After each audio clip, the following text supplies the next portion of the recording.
Okay, good afternoon, everyone. And for those of you who don't know me, my name is Albert Fellew, and I am currently recording from my home studio here in the lovely state of Georgia. I wanted to go and reach out to you on a couple of things. First of all, I went and I posted my first YouTube video on the 2nd of February, and yeah, it's not been going gangbusters, but it's a rather long video. I've already had 40 consolidated views, and I'm thankful for those people who have viewed it, because they took the time to try to understand what I was trying to get across. And that is basically that the American economy, as we know it right now, is not functioning the way it should, number one. And number two, and more importantly, is the information that we are going and getting as fellow citizens from our government. Now, I know the president is working hard, and I think the raid on the United States Agency for Information Development, oh, that was a beautiful, beautiful move. And thank you, sir, for doing that. You know, it doesn't get much better than this. Now, some of you may wonder why I'm wearing the cowboy hat. Well, one of two things. Number one, for those of you who don't know, I did go to the United States Air Force Academy in Colorado Springs, and it is definitely the home of the cowboy out in that section of the country. Matter of fact, the Hall of Fame for cowboys is actually in Colorado Springs. I didn't get a chance to go to it while I was at the academy many, many years ago, but I will tell you that it is a beautiful sight, at least when you see the beautiful statue up front. Now let me go and explain to you why I need your help.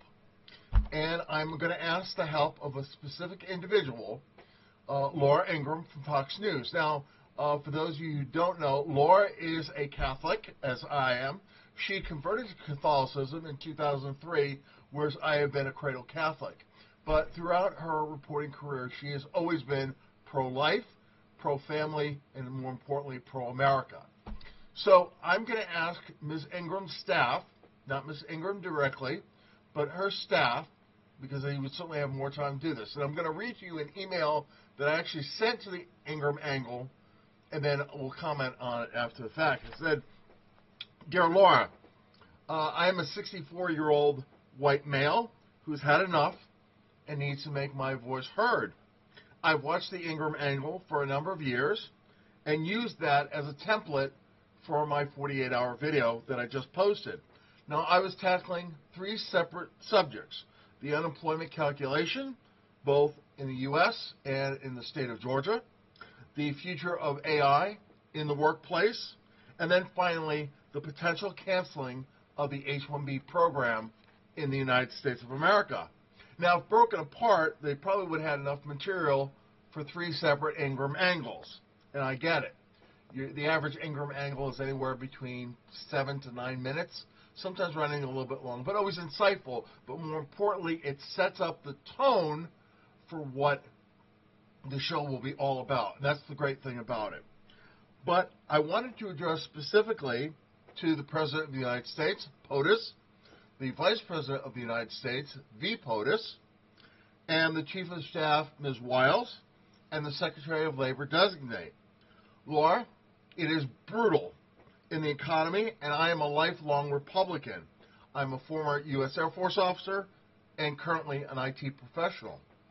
I know that the entire team at 1600 Pennsylvania Avenue, and I would also include the Eisenhower government building right next door as part of that extension of the White House, has been working to slog it out, and I'm prepared to do so with them in any way that I can. However, I'm going to ask a specific favor: to have someone on your staff review my first video. If you think it's worth it, pass it on to the Vice President, or the V. POTUS, and have him take a look at just the H-1B portion of it. I think Vice President Vance would be thoroughly sympathetic and understanding, and may even take the lead in making it happen. Laura, I love my country, and I would do it again. But I would go and say that when an American citizen, either born here or naturalized, as a software engineer or a hardware engineer, cannot get a job right now in this economy, Katie, bar the door. I would also add to that the number of HR professionals, because obviously when companies are cutting staff, then they're also probably cutting down proportionately their HR staff. And you go on LinkedIn lately, there have been a tremendous amount of recruiters, technical HR personnel, managers, directors, etc. And my point is simply this, is that when they start letting HR people go, hiring is not on their focus. They're either looking to either downsize more personnel to try to prevent themselves from being sued in court later, or just trying to hold on to their people right now. And that's the funny thing about people. When they go and they start seeing that their companies are laying off, they are preparing to jump ship. The problem is, and especially in the tech industry, who are you going to jump to? If you work at, let's say, Google, you can't go and jump to Apple or Meta or even Tesla or even the ones on Microsoft. Microsoft just laid off 3,000 people. Now, I don't know what that number is in the aggregate, but it's got to be huge, even within the company. And the difference in the Microsoft case is that it was reported that severance was not being immediately accorded to the downsizing. Typically, when a company will announce downsizing, it will try to pacify the company, which makes perfect sense to be able to say, okay, we're going to offer you severance. The challenge is that in Microsoft's current case, as it was reported, there was no severance involved automatically for all of those 3,000. So imagine you come into work, you get ready to start, you get pulled into a conference room, there is your manager or your manager's manager and an HR representative, as always, and they've come to tell you that, number one, your services are no longer required. Number two, thank you very much for what you've done for us. And when you go and you ask the question, well, am I getting a severance for this? Well, no. Thank you. The door is right there. Please exit. I mean, that is really, to say the word, maybe harsh as a starter. I'd be more than welcome to but I mean, that really is harsh. And the fact of the matter is that now if Microsoft is feeling the heat, let me tell you, folks, it is not going to be an easy ride for any of us. Now, the other point that I wanted to make was this.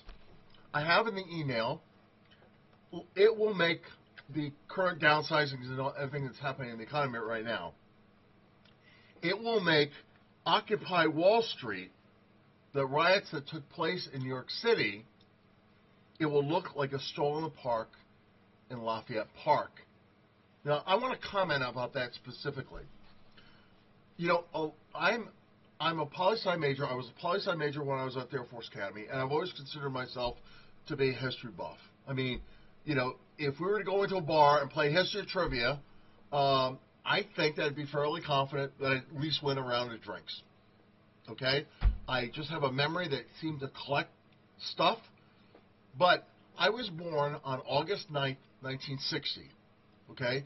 I was too young to remember the assassination of John Kennedy, but I was old enough to remember when Bobby got killed in Los Angeles and Martin got killed in Memphis.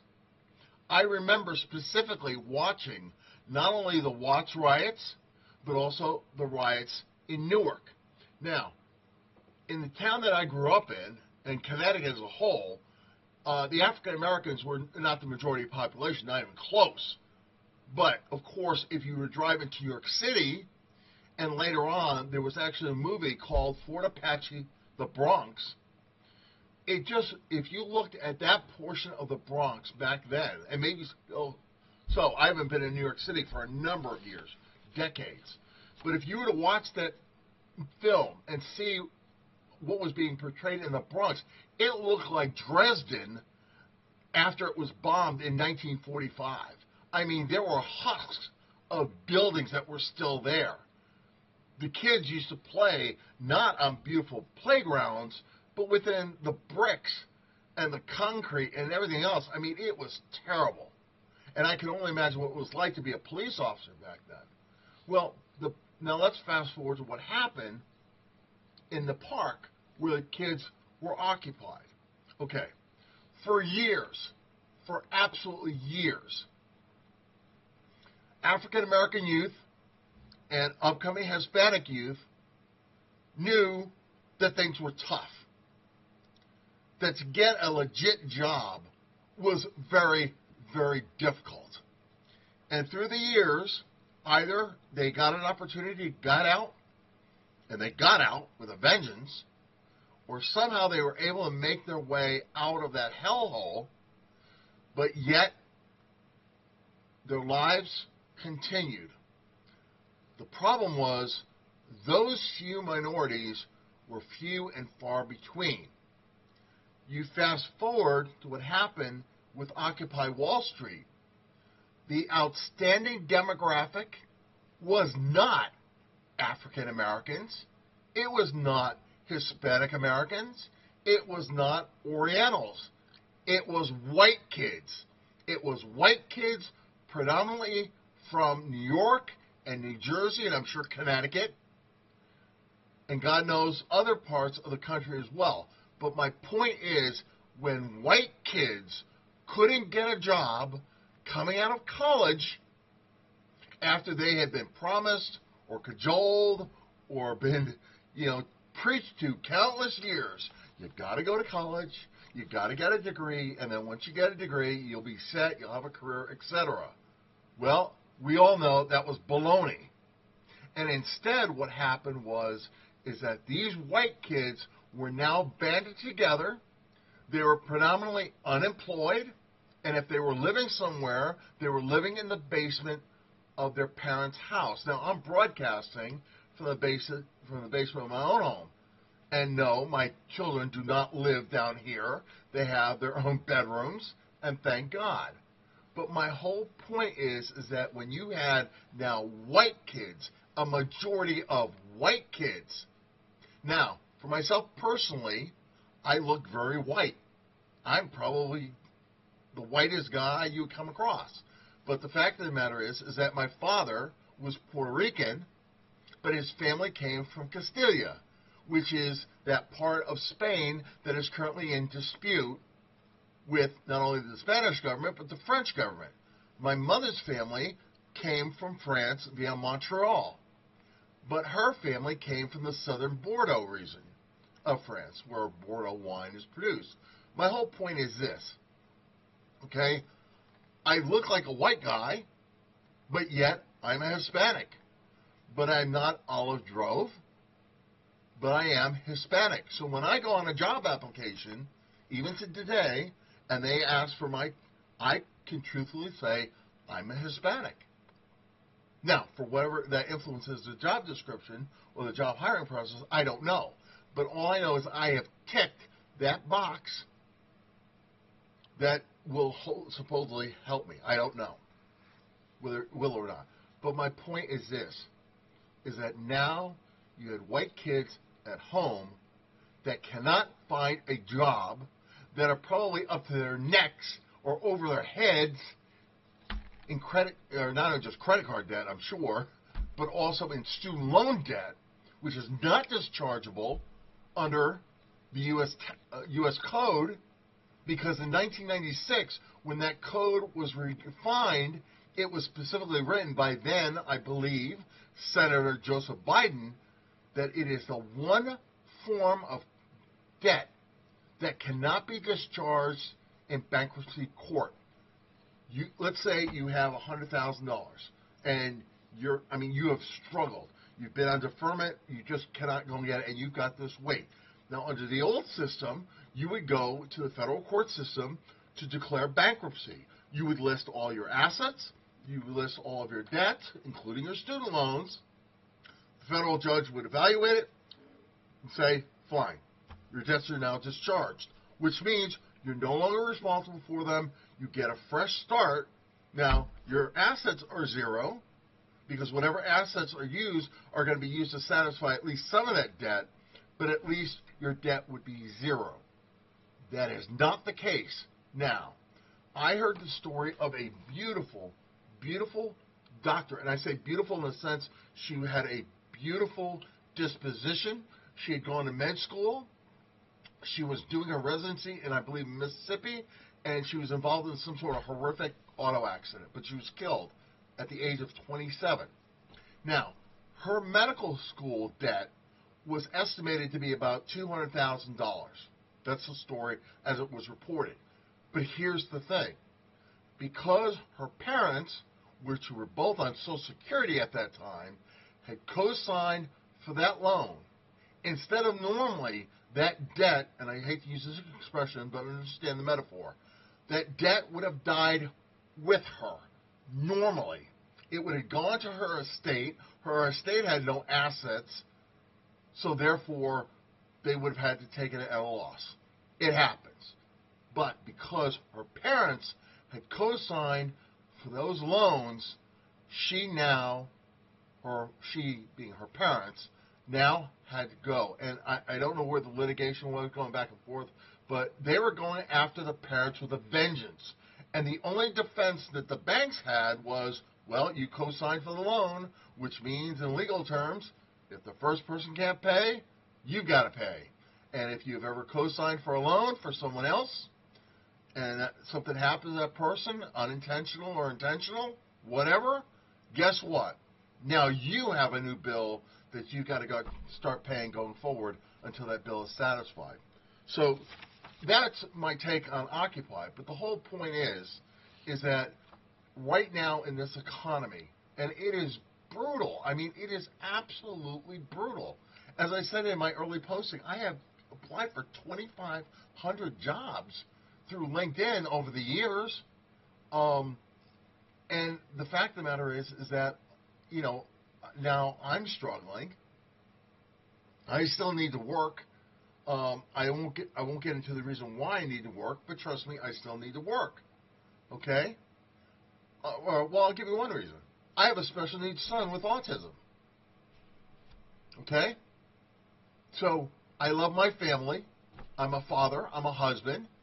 And if I can work, I want to work. And that's the thing. I do want to work. I want to be a contributing member in this society. I want to pay my taxes. I want to support my country. More importantly, I want to support my faith. I'm a devout Roman Catholic. I want to support the charities that I love. And I can't do that. Or I cannot do that to the extent that I wanted to. So the fact of the matter is that I do need your help in the YouTube community. Now, I have not set up a GoFundMe account. I'm not there yet. And I think that, you know, when 1/3 of GoFundMe accounts are medical accounts, people that need help to satisfy medical debt, I'm just going to leave that alone. Okay? I do something else, and that's going to be another video, but it's called Let's Commit a Random Act of Kindness. But that's in the future. My whole point is this. Now, let me get back to my email with Laura. I apologize. But to sum up, I said, Laura, as a Catholic, I pray the rosary every night to help with my depression and my anxiety, as long as I'm also taking some medications for my health. But if we cannot get things straight and back to normal, I fear my nation's present and future. You know, what do I mean by that? Folks, go on YouTube and type in riots in Watts or riots in Newark or riots in New York. And rioting in America is not something that we just do right now starting in the 60s. The beautiful movie by Martin Scorsese, The Gangs of New York, go and show the anti-draft riots that happened in 1865 when Abraham Lincoln tried to institute a draft because he needed more soldiers to fight in the Civil War. And New Yorkers went nuts. In 12 minutes, Scorsese brilliantly shows the devastation that happened, and it wasn't in the ghettos. what happened was the mobs leapt from the ghettos, from the 5 Points area where the movie really starts and ends, but it went all the way uptown. And they broke into houses, they burned down houses, they pulled people out, the upper class people out. They weren't immune. And sometimes it showed that the firefighters with their battle axes were going and leading the way. So, again, rioting in America is not just a modern function. There have been riots throughout our history. But the fact of the matter is, if it starts rioting, I mean, I live outside of Atlanta, and God, hell, I've had an opportunity to meet, several police people on the Atlanta police force. I go to a pizza parlor after Mass on Saturday, and, if I see a cop there ordering something, I will immediately come up and go to the cashier, and the cashier's known me well enough, and I'll just say, sir, ma'am, let me get this, and they'll, sometimes they'll politely, protest. I said, ma'am, sir, I'm a former cop myself. I served in the United States Air Force. I want to thank you for your service, and please allow me just to do this one small gesture to make me happy. Will you allow me to do that? And they'll smile, they'll thank, and I'll just say whatever they want. It's on me. Take out my debit card and do it. I call that, and I'll address that later. That's my random act of kindness. My whole point is that if you get an intense mob against any police force, Atlanta, New York, D.C., Chicago, Los Angeles, Dallas, Fort Worth, they're going to be outnumbered. And it's Katie bar the door. So my whole point is this. I told about the part that I pray in my rosary for her. Okay. Now, if you watch the first video, I go and say that at minute 44, I make POTUS an offer he can't refuse. I'll just leave it at that. But finally, in summation, I say, my love to your family, my prayers for your loved ones, and my total and professional respect to you. And ma'am, thank you for listening to me today. Albert. And then I have my contact information there. So what am I asking of Laura Ingram's staff? Please watch the video. I'm sure it will have value.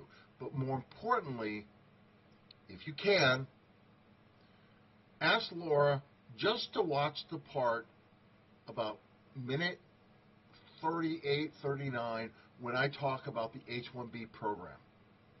Have her watch it just like it would for an intro for an Ingram angle, because I use that as a template for the entire video. But my point is, Laura, please, please, please watch the video, number one. Number two, comment. I mean, if I'm something off the mark, I will be the first one to raise my hand and say, I messed up. But believe me, I don't believe that I messed up. I believe I captured what is the current nature in our economy and hopefully what we can do to rectify it. And then finally, if you can, I know you have contacts within 1600. As I said, get it to the Veep, have him take a look at it, or a member of his staff, either concur or not concur in terms of what I drafted.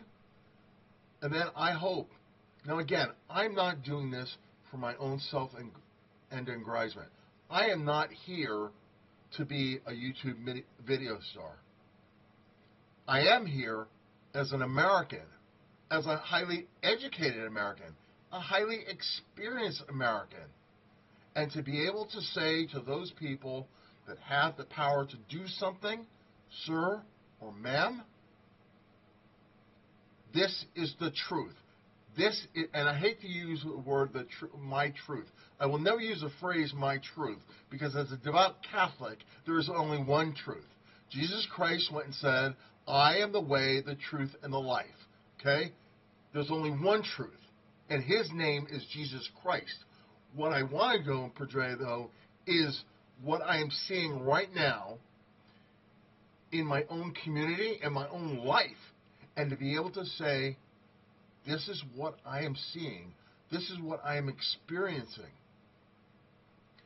And frankly, I need your help. You know, I have a very good concept that I use in consulting. When I work as a contractor in the IT industry, I go and use a number of different techniques.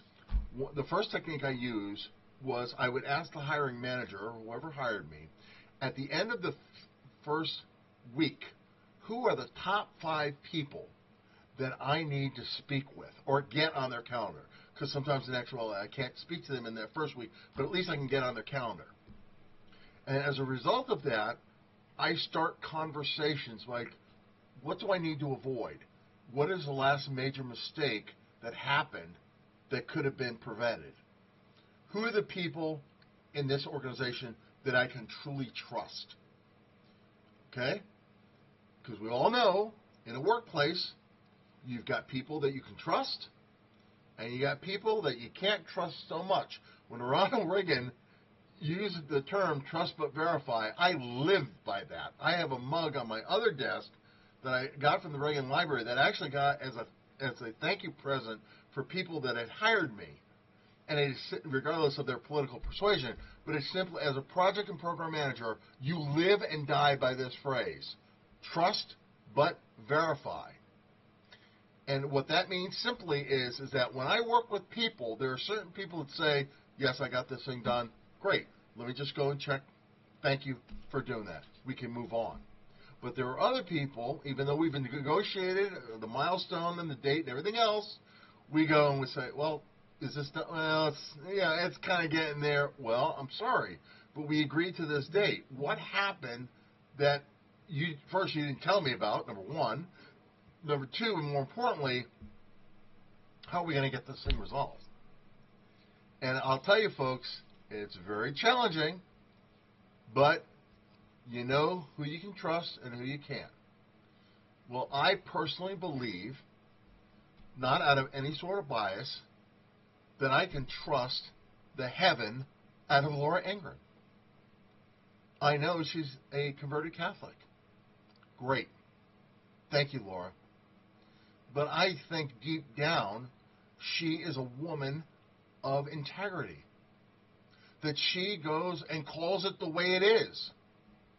And that she works very, very hard to give to America not only her perspective on what's happening, but it's her perspective backed up by facts and witnesses and instances that reinforce her point.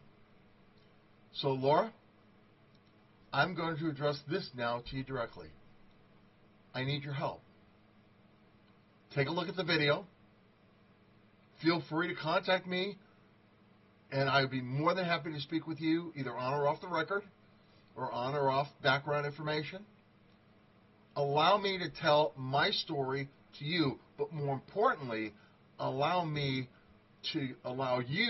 to start doing this investigation and seeing what's really happening in our economy today. I know you have children. I believe you have 3 children. Now, I don't know the exact ages of your children, but if I remember correctly, they're probably mostly teenagers, if not starting to enter into that. My children are significantly older. My daughter, I hate telling her age, she's past 30. Just leave it at that. And my son, Michael, who's autistic, will be turning 32 this year. However, regardless of the ages of our children, we want an America, an American economy that is not only strong enough to absorb their talents, their aspirations, and their desire to do well, not only welcome that, but will respond to it and reward them with that. That's what makes America great, not your ability to become rich. Okay? You certainly can do that, but you can do that both legally and illegally. You can make your riches in America. We don't want you making your riches in America illegally. Because with that very, very high risk will come a very high negative reward. It's called doing prison time for a very, very long time if you're convicted. But, having said that, let us also have the courage to do this. Let us have the courage to be able to pray not only for our own well-being, but more importantly, pray for our fellow Americans. You know, I said earlier when I say the rosary, and for those of you who are Catholics, you'll know exactly what I'm talking about, but for those of you who are non-Catholics, the rosary is a Catholic devotional prayer that we pray, and it is literally recalling the entire gospel in this prayer, starting from the Annunciation to finally the crowning of Mary as Queen in heaven and earth. Now, I know some of our Protestant friends can have difficulty with that, but that's another video and another topic. But my whole point is this. When I pray the rosary in this order of intercession. The first is for those people that will die today that have no one to pray for them. Secondly, I pray for the souls that are in purgatory right now. Third, I pray for the loved ones that have been in my life, my father, my mother, etc. Fourth, I pray for those souls that people have asked me through the years to pray for a special intention. And then finally, then and only then am I praying for my own salvation. Well, how does that translate economically? Well, number one, if you're able to help someone and you can do it gladly, thank you. Thank you for that beautiful act of kindness. Secondly, if you're struggling right now, know that you're not alone. There are literally millions of Americans that are going through some point of economic trauma. Either they've just been laid off, they've been laid off for a while, like in my case, it's been just over 13 weeks, or they've been looking for a job for a long time, or finally, for whatever reason, they've just given up. They've had it. They've just stopped. And I think for those people, those are the ones that we should pray for the most. Because what happens is that when you're unemployed that long, it drives you into a very, very dark place. You know, St. John of the Cross talks about the dark night of the soul. And trust me, as a Spanish mystic, St. John, I'm telling you, you got to have a stiff drink when you start reading St. John of the Cross. God help me, I have tried, I can't do it. But I do know through my own experience what it's like being driven to that dark place. Because the one thing that happens to you, and I'm going to use this, I'm going to wrap up this video with this one thought. When you become unemployed, you lose visibility. You used to have a job, you used to have coworkers that you worked with, laughed with, had lunch with, etc. You had a boss, you had an official identity with a company. I work for. In my case, my last job was I work as a project and program manager for Insight Global, and I'm proudly contracted from Insight Global to ADP, and I currently work with that company. And they were a great company to work with. Thank you, Lord. Thank you to my coworkers at ADP, and they know who they are. Okay. The challenge is then is that once you become unemployed, yes, you're going to file for unemployment, hopefully. You're going to receive benefits. But then you have to make that transition from employed to unemployed, now a job seeker. And you're going to go through that process. And as men, we're going to get rejected. But we kind of take it. But for women, yeah, you may get rejected, but it's going to hurt. because then you go into this mindset of, what did I do wrong? What could I have done better? And all in that self-recrimination. In the Air Force, we used to call it a spiral of death in the flying business. Because what would happen is that if you thought that you could fly, quote-unquote, by the seat of your pants, instead of trusting your instruments, which are what you were trained to do, what would happen is that you would eventually go in a spiral where you'd be flying at, let's say, 15,000 feet. But you can't see anything. You're totally in the black, okay? Your vision is zero. And what happens is then you start to spiral. And you keep spiraling all the time thinking you're going straight and you're level, but instead you're spiraling, you're spiraling, you're spiraling. And then ultimately, unless you either get some sort of frame of reference to say, oh man, I'm way too low and got to kick back my altitude, which you should have done when you trusted your instruments, but instead, in many instances, you will crash that plane into the ground. That's why they call it a spiral of death, because the end result is death. Well, when it comes to being unemployed, you will enter into that spiral. You got to trust your instruments. And trusting your instruments means you got to trust your family, you got to trust your friends, you got to trust your faith, and you got to trust people that you've never met. But you are not worthless. You have something to contribute, and God knows that. When I used to go into the confessional, I would go and say, Lord, not that I need a job. He knows that already, okay? God is not dumb. However, instead I would say, Lord, do you have no place else to send me? Send me where you need me to go. And acting on that prayer, I got a chance to work with some very great people. But the final thing that happens, and I want to sum up on this point, is that if you get unemployed for so long, you feel like you are invisible. Because here's what's going to happen. Your friends, your family, they're going to continue with their normal routines. They're going to go do their work, etc.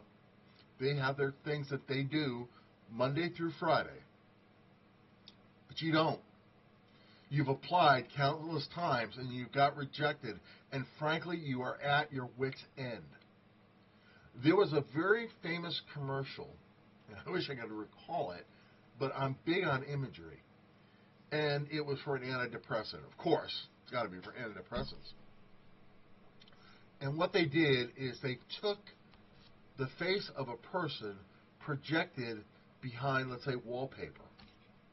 So you'd have this bit of wallpaper, but there would be a face there, and it was basically saying, I feel so sad, or I'm depressed, or whatever. But you literally get to the point where people cannot distinguish between your lovely and beautiful face, or for men, your rugged face, and the wallpaper. You're invisible. And that is when things get really scary. Because for some people, if they have no purpose, if they feel they have no purpose in this life, then what is life worth living? Now, as a Catholic, I would tell you, don't go there. Don't go there. For a number of different reasons, don't go there. If you physically need to be hugged by someone, let me be your guy. Let me be that virtual guy that will literally hug you and tell you how much God loves you. And again, I don't want this to be religious, but this is a part of my makeup. But my whole point is this. Don't let yourself get to the point of being invisible. Okay? That's when you need to go for a long walk. Do some volunteer work. Ask your neighbor if you can take their dog and go for a long walk. I mean, just do something. But don't get to the point where you're so isolated. Because I speak from personal experience. When you get to that point, it's going to be even tougher to come back. And what's more important is, I want you to come back. I want you to come back with a vengeance. I want you to get that offer email saying, we want you. Now, sometimes you may not get everything that you want. But it is far more easier to come into a situation where people truly want you and your talents and your abilities and your enthusiasm than it is when you feel you have nothing left to offer.